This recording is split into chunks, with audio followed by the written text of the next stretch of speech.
Shalom. Spread to mind coming back at you with another lesson. First and foremost, giving all praise, glory, and honor to Yahweh, Bahashem, Yahweh Shah, Bahashem, Rakaha Kodash. Peace and salutations to you, Sister Aki. I'm pushing the truth throughout the four corners of the earth, risking your lives and freedom to do so now more so than ever. May the calling of election be upon your house.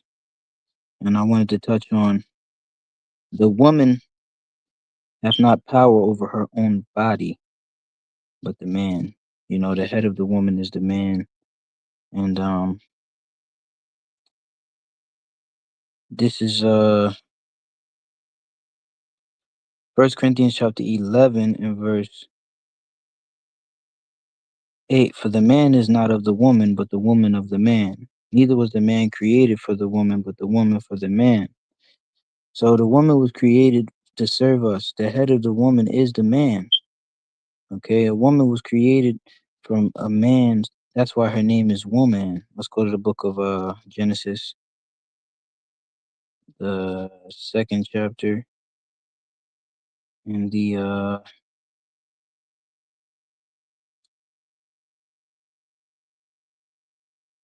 21. And the Lord Yahweh caused a deep sleep to fall upon Adam, and he slept. And he took one of his ribs and closed up the flesh thereof. And the rib which the Lord Yahweh had taken from man made he a woman, and brought her unto the man. And Adam said, This is now bone of my bones and flesh of my flesh. She shall be called woman, because she was taken out of a man. Therefore shall a man leave his father and his mother, and shall cleave unto his wife, and they shall be one flesh. That's right. So the head of the woman is the man, because the woman comes from the man. We just read that in 1 Corinthians chapter 11. All right.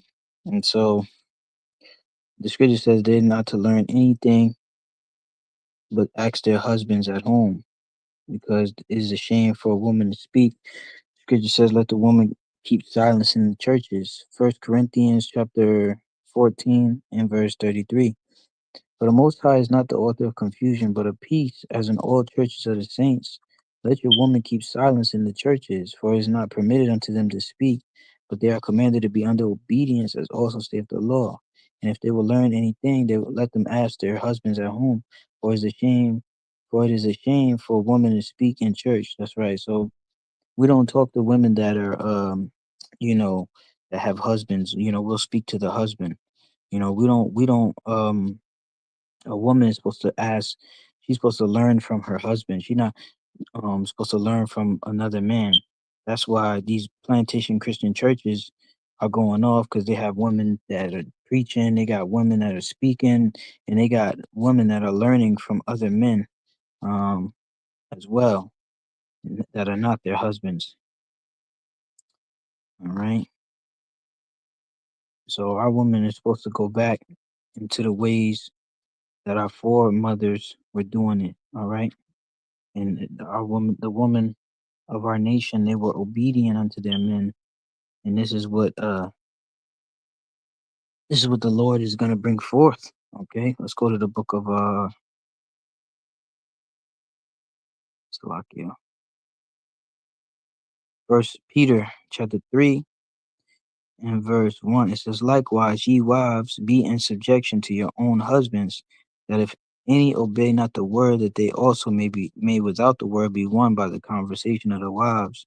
What is the conversation? Meaning the way that she's conducting herself. All right, she's obeying the husband, she's under subjection. All right, let's go grab that. Let's go to the book of Genesis, chapter 3 in verse 16. It says, Unto the woman he said, I will greatly multiply thy sorrow and thy conception. In sorrow thou shalt bring forth children, and thy desire shall be to thy husband, and he shall rule over thee. So your desire is to your man. Okay, your desire is to your husband. And that's why scripture talks about um a mind well instructed. Okay, because a woman has to be instructed by the man. She has to take her instruction from a man. This is Sirach 26 and 13. The grace of a wife delighteth her husband, and her discretion will fatten his bones. Right. When a woman keeps the business to you know, don't got she's not out here spreading your business all over the streets, all right, and she got discretion, she discreet with your business, that fattens his bones, all right, it leads a man to strength, all right, that strengthens a man. It says a silent and loving woman is a gift of the Lord, and there's nothing so much as a mind well instructed, right? A woman that is keeps silence, a woman that is graceful. You know what I'm saying? She's not out here, because the scripture talks about how a contentious woman, all right, um is a hard thing to deal with. It says Proverbs 27 and 15, a continual dropping in a very rainy day and a contentious woman are alike, right? So it's just very annoying. Okay. Proverbs 21 and 19, it is better to dwell in the wilderness than with an angry and a contentious and angry woman, right? And it talks about how a foolish woman is clamorous, meaning she just running her mouth and just saying a whole bunch of shit. And that's a lot of these women today. All right. Proverbs 9 and 13. A foolish woman is clamorous. She is simple and knoweth nothing. That's right. Okay. So Sirach 26 and 14. A silent and loving woman is a gift of the Lord, and there's nothing so much as worth as a mind well instructed, right? Because the woman is a man's possession. Okay. He that getteth a wife beginneth for possession and help like unto himself. All right. Let's go to grab that in the book of Sirach. If I can get there. Wife,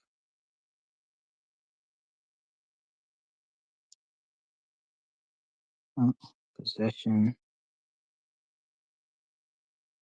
All right. Sirach chapter 36 and 24 and 25. It says, "He that getteth a wife beginneth for possession, a help like unto himself, and a pillar of rest. Where no hedge is there, the possession is spoiled. And he that have no wife will wander up and down mourning," right? Because you need a woman to be a help. You know what I'm saying? To help you, all right, with different things in the household, you know what I'm saying, as a pillar of rest. The scripture said that the woman is known as a pillar of rest. So what is that? You know, when you sleep in at night, you need a woman that's next to you to sleep with you at night. All right. And it says where no hedge is, the possession is spoiled. So a hedge is the man. The man is the hedge of the woman. All right. He protects the woman in exchange. All right. Without the man, all right, the woman is under attack. She's prey. And without the wife, a man is just gonna be angry as hell all day. You know, I be in traffic. Sometimes I be driving and there be guys in the traffic, and they be angry as hell. You know, they be looking all angry and sad and mad, and that's because either they're broke or they don't have no woman. Because the scripture says that riches lift up the heart. All right, you got guys is really depressed because they don't have no money. It says, Sirach 40 and 26, riches and strength lift up the heart, but the fear of the Lord is above them both. There's no want in the fear of the Lord, and it needeth not to seek help, right? So, the fear of the Lord is above all of that stuff, you know, fearing Yahweh Shema Shai. But it says, riches and strength lift up the heart, right? If you got money, if you in shape, all right, you got power, all right, your mind, you feel like you're on cloud nine. You got guys that lack both of those things, all right, and even a woman. So they mourning, they is destroyed, and that's why I be trying. People be looking at other people like, "Oh man, why you staring at me?" Because he's going through hell. Okay, that's why he look like that. He going through hell, and he see you, and he's like, "Damn." Okay, so they're not living too good. So let's go back to where we was at. All right, let's go back to I believe it is um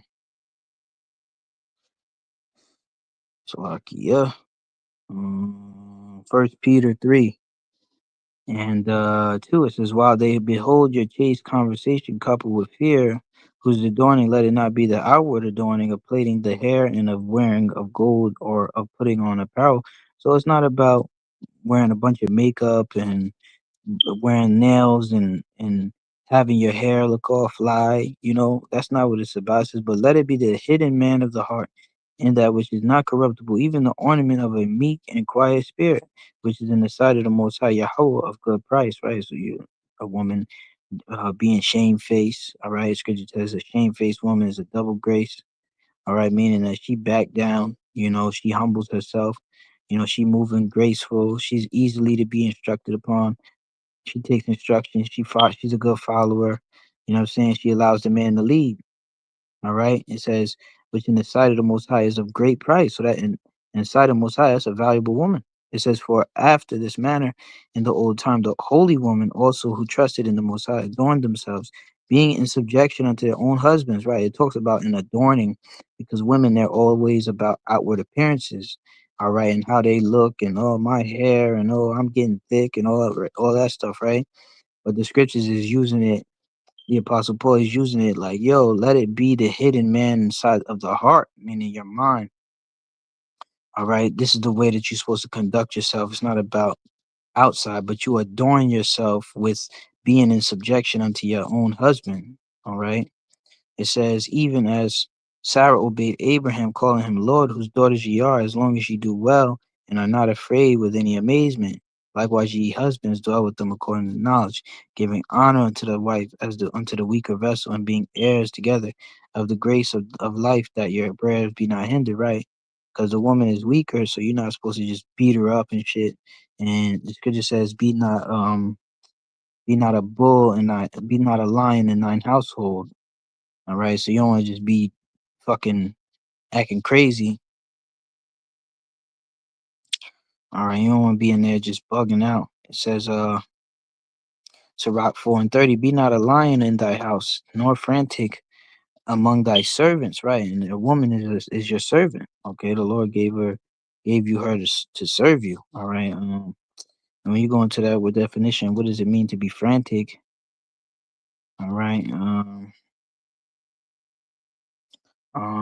emotional, excited, conducted in a hurried, excited, chaotic way. All right, because of the need to act quickly, So emotionally out of control. Okay, you ain't supposed to be all over the place, being all toxic and shit. All right, and so the scripture says that the woman is going to be saved by childbearing. All right, it talks about how women are supposed to conduct themselves, being under subjection to their husband, you know, um, and not being all about themselves. All right, but being a servant to a man. All right, being a servant to your king, to your husband. First Timothy 2:9. In like manner also that women adorn themselves in modest apparel, right? And not they ain't got their ass out, they ain't got their booty out, titties out. All right, none of that. It says with shamefacedness and sobriety, not with broidered hair or gold or pearls or costly array, but which becometh woman professing godliness with good works. Let the woman learn in silence with all subjection, right? So the woman has to learn from a man in silence with all subjection. She has to be under the authority. It said, but I suffer not a woman to teach, nor to usurp authority over the man, but to be in silence. Right. So the woman, she's not supposed to be over here taking power and usurping your authority. All right. Which when you go into that word usurp, it means to go around the authority. And that's what the so-called white man has conditioned a lot of these women to do, is to usurp the authority over the man. All right. It says, but I suffer not a woman to teach, nor to usurp authority over the man, but to be in silence. Right. This talks about so many scriptures talking about women have to keep quiet. All right. Because they're gonna bring confusion. All right. The man is the leader. All right. And the woman is created to be the servant. She has to follow, and she's to help me. She has to follow her man. All right. Because 9 times out of 10, a man just knows way more. He just knows, a man of the Lord, that is. All right. He knows how to conduct himself, and the woman has to follow. It says, and Adam was not deceived, but the woman being deceived was in the transgression. Notwithstanding, she shall be saved in childbearing if they continue in faith and charity and holiness with sobriety. Right. So um it's not about a woman getting one up, okay, because she's the one that was deceived. The woman was the one that was deceived. All right. So she has to be under the man. And the man was formed first, then Eve. So we're over them. All right, she was the one that was deceived. That's why scripture says, um, through the woman we all die. Okay, she's the beginning of sin, and through her we all die. So the woman has to be under subjection to the man, not the other way around. All right, for this key purpose and this key reason.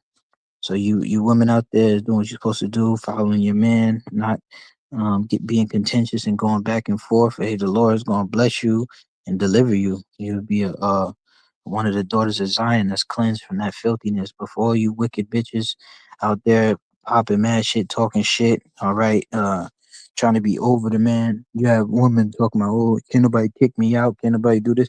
We're gonna see in that day when the Lord start bringing straight up judgment out here on these women, all right, for their wickedness, all right, that ain't gonna be nobody there to protect them, man, all right. So I pray the lessons edifying. Shalom.